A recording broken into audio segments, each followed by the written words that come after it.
MLB.com has put out the official list of minor league all-stars and MVPs as voted on by league managers. Let's talk about it. You are Locked On MLB Prospects, part of the Locked On Podcast Network, your team every day.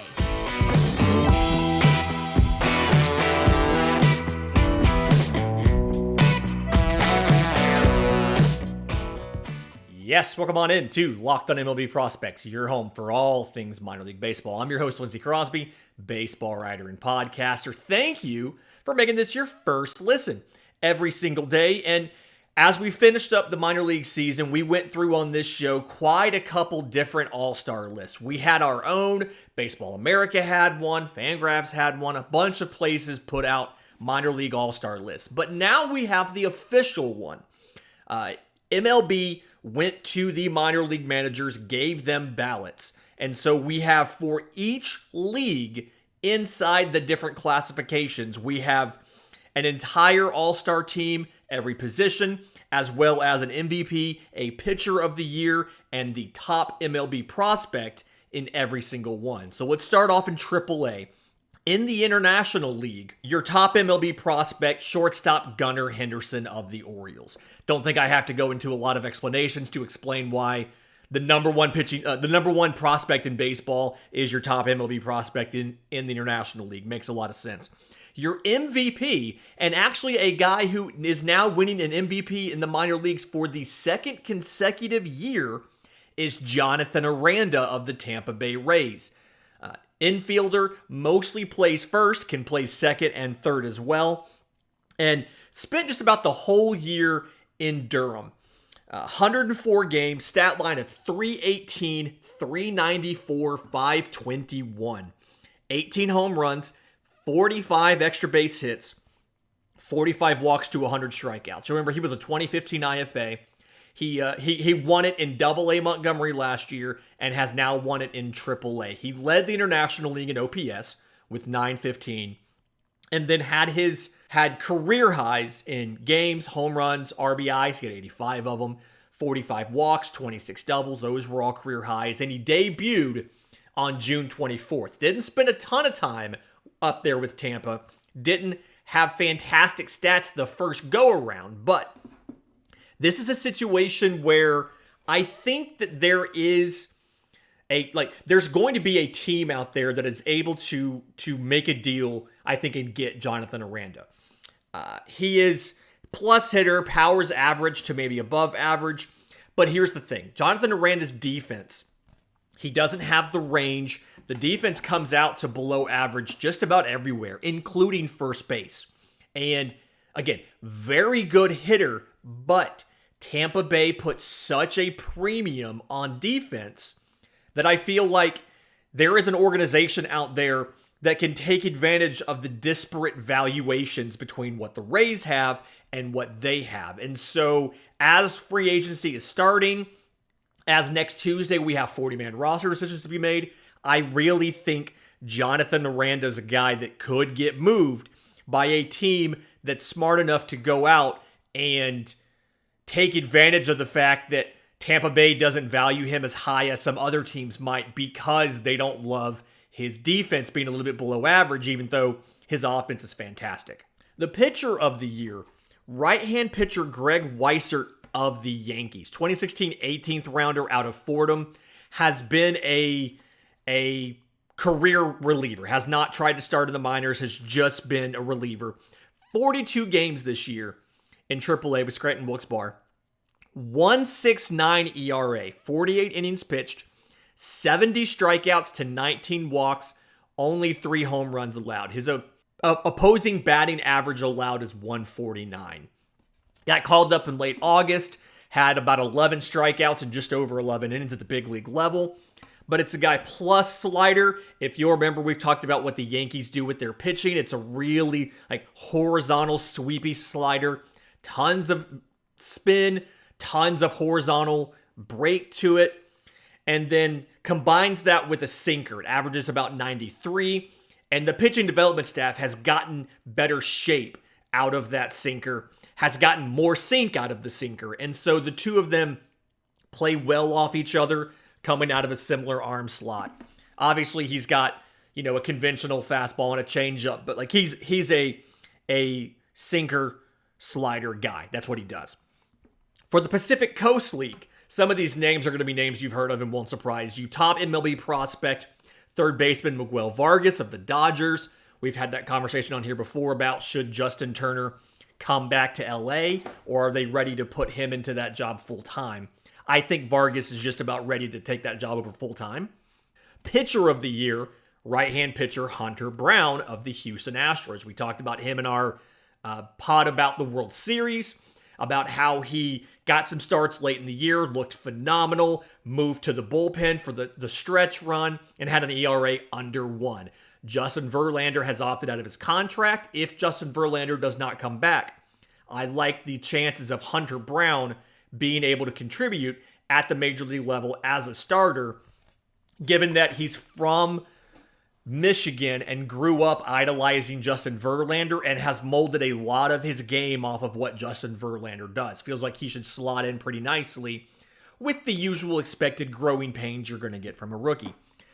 The MVP, guy we haven't talked about on this show a ton, third baseman David Villar of the Giants. 2018 11th rounder out of University of South Florida.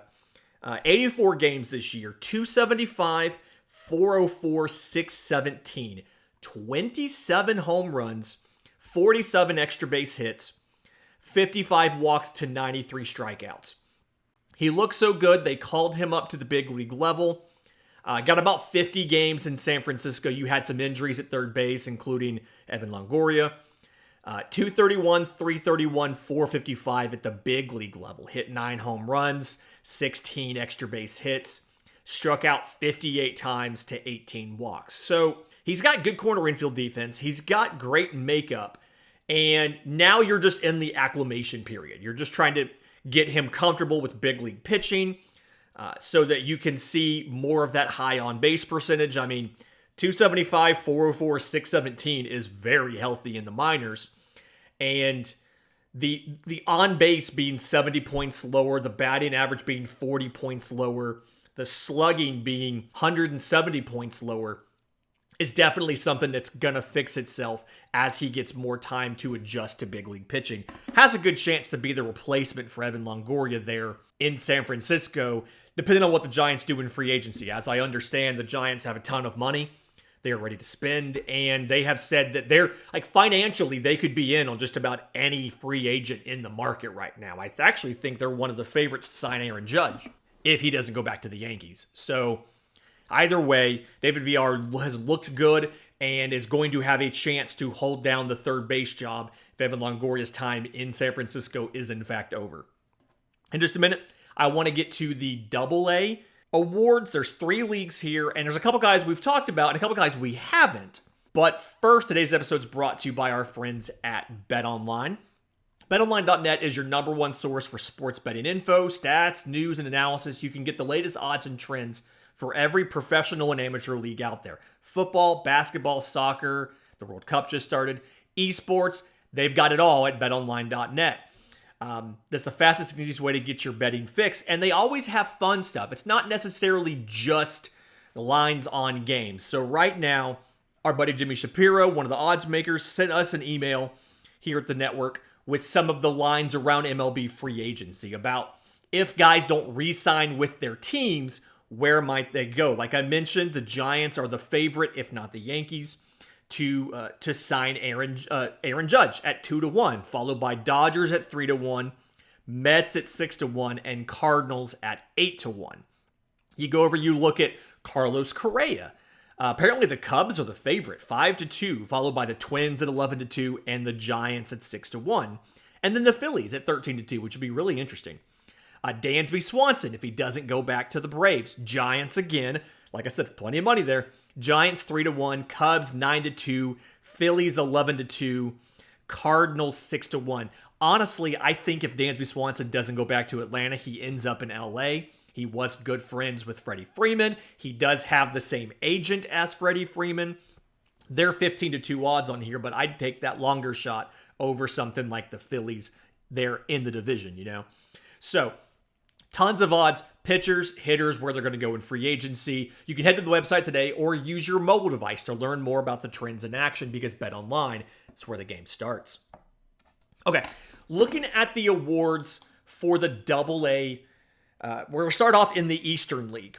And here in the Eastern League, your top prospect, guy we've talked about on this show before, shortstop Ezequiel Tovar of the Rockies. Spent time with the Hartford Yard Goats. He's number 2 prospect in the system. He's like a top 30 prospect overall. Got called up all the way to the big leagues, but when he was there in 66 games with Hartford, 318, 386, 545, 13 home runs, 15 doubles, 13 triples, and then 17 stolen bases. Just did a ton of stuff there. Got a brief stint in AAA, and then boom, big league club. So makes a lot of sense. Your pitcher of the year is righty Tanner Bibby of the Guardians. 13 starts there in Akron with the Rubber Ducks.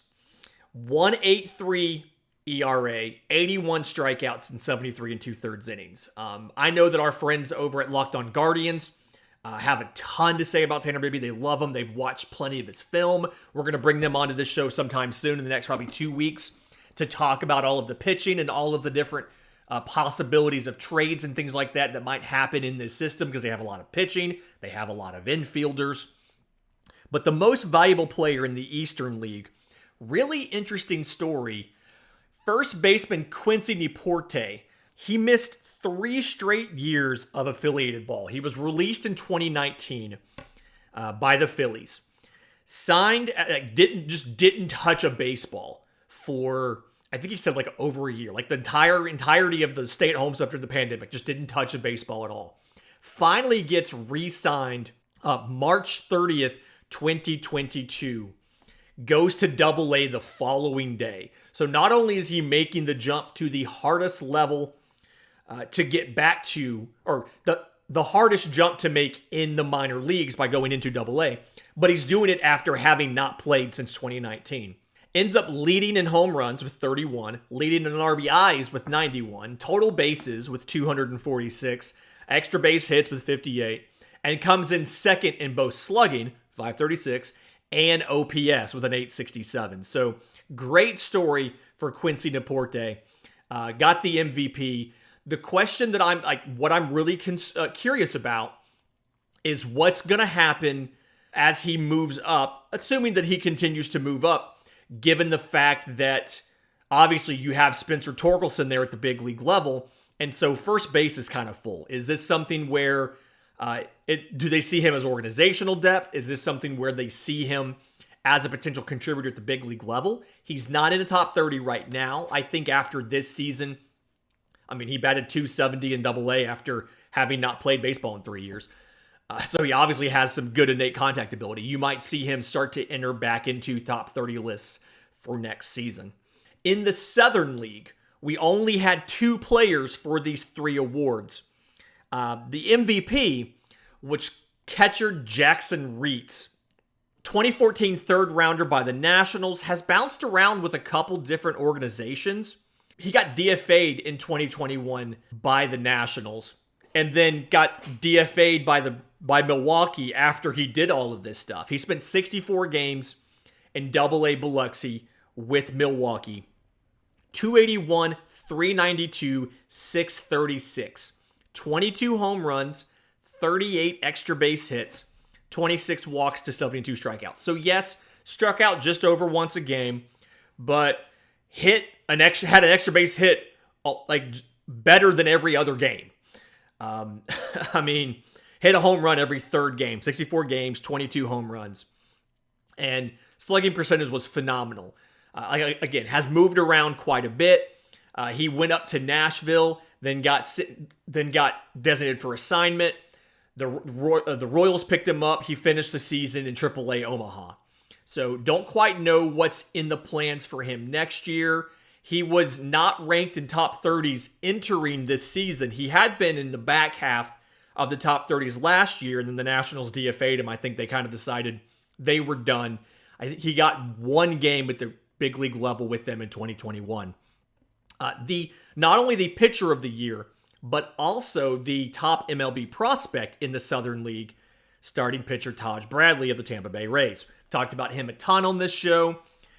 16 games in Double-A, 170 ERA in 74 and a third innings, 88 strikeouts to 18 walks, 4 home runs allowed. Here's the big thing to me, okay? 16 starts, 14 of those 16 were 1 earned run or less. Taj Bradley is a dude. He got a little bit of time in AAA. He got 12 games in AAA, didn't have quite the same numbers, 3.66 ERA in 59 innings, 15 walks to 53 strikeouts.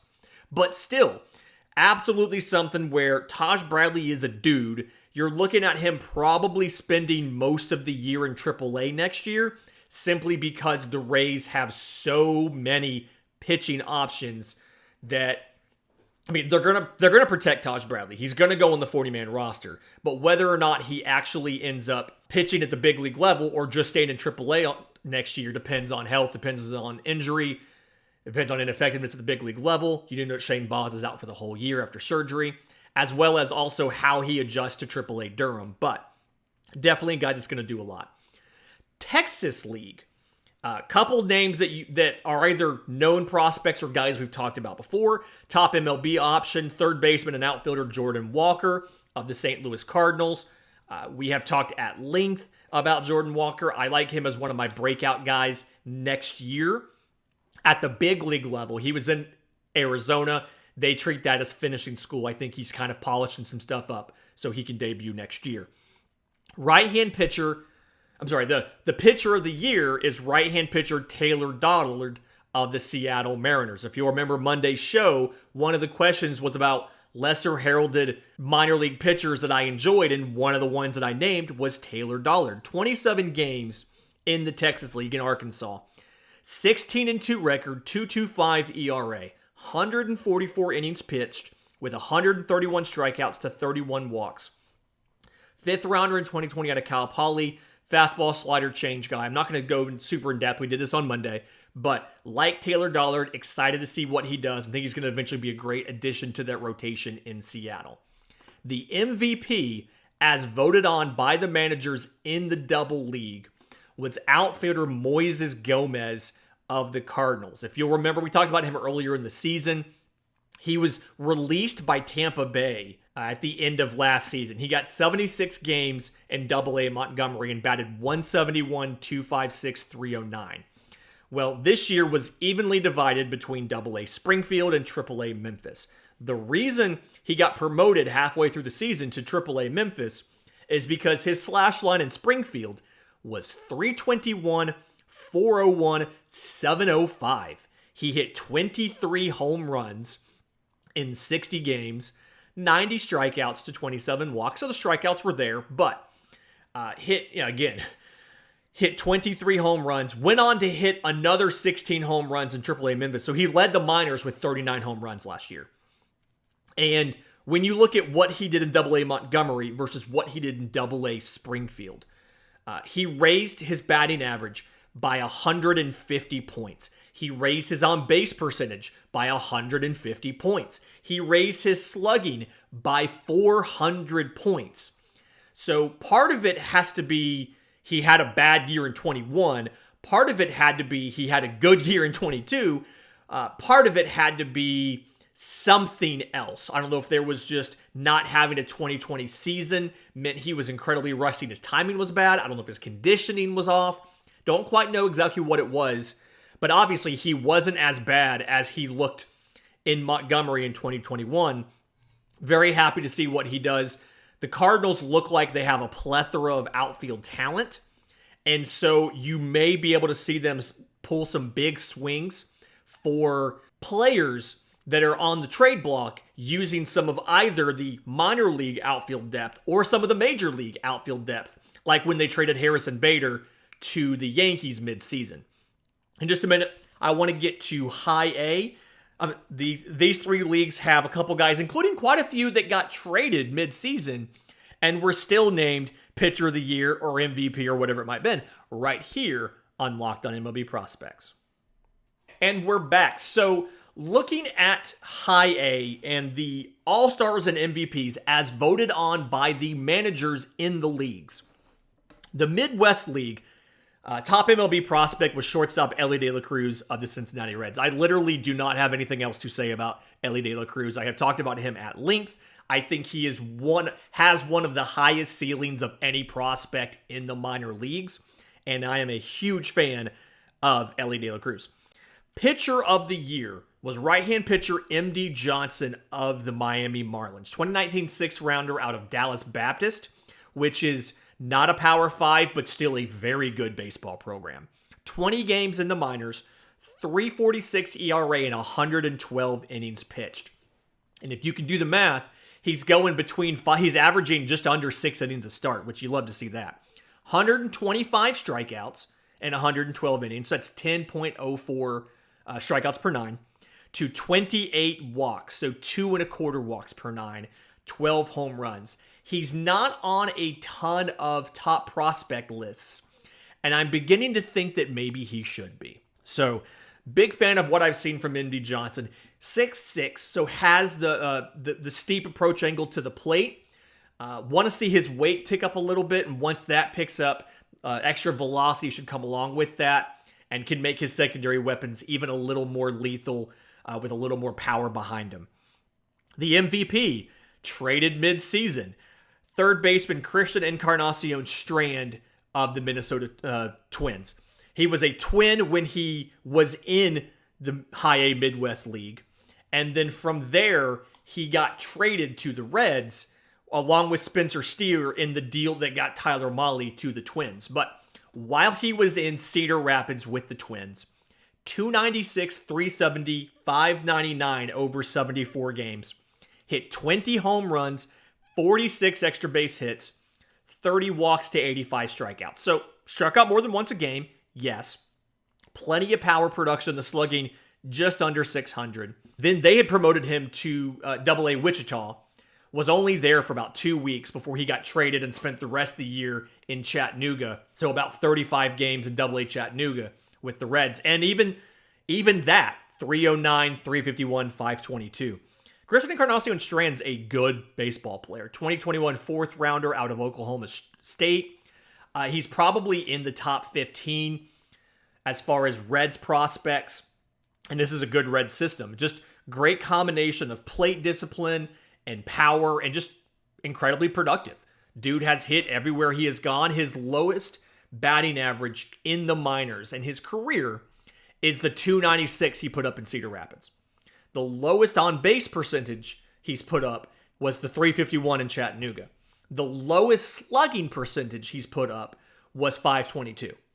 And dude is just productive every single place he goes. Lowest OPS is 873. He's been as high as a 108.5.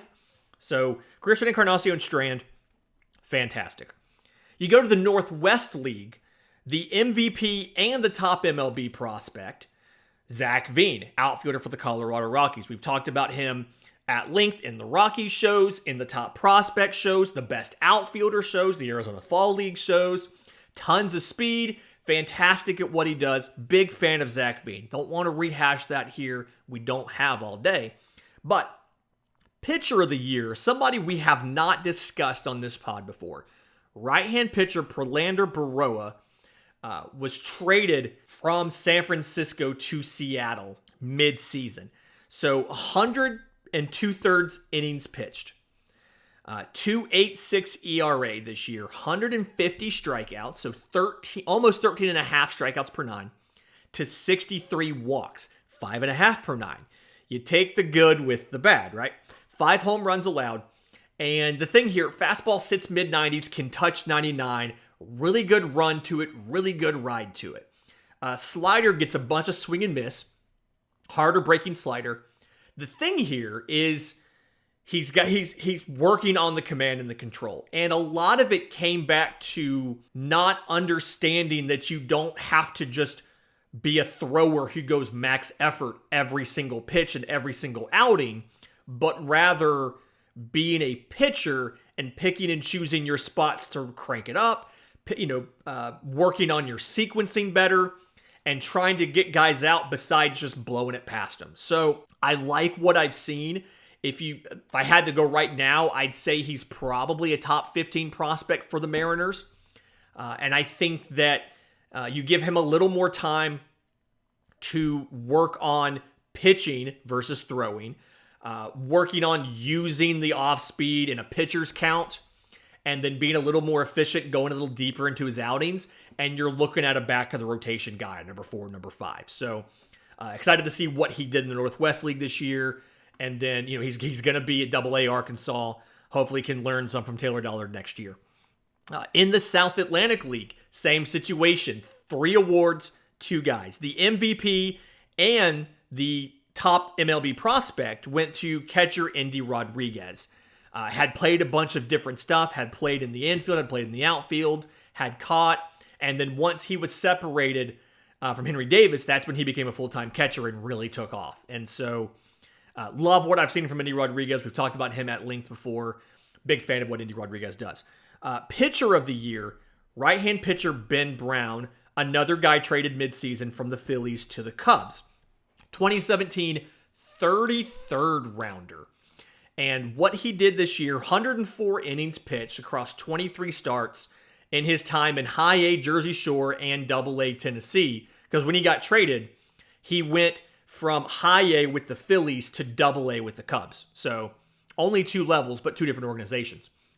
Again, 104 innings pitched in 23 games, 3.38 ERA, 149 strikeouts, so like 12.9 strikeouts per 9, to 36 walks, so at 3.1 walks per 9. Gave up 10 home runs. His big thing, has a 4-seamer, has a 2-seamer, has a slide, like a hard breaking slider. Has a curveball as well. The curveball kind of blends in with the slider and doesn't differentiate any. But the 2 fastballs, 4-seamer's better than the 2-seamer right now. The slider's a harder breaking high 80s pitch. The 4-seamer sits about 96, 97. The 2-seamer sits about 94, 95. But you've got all 3 of these things.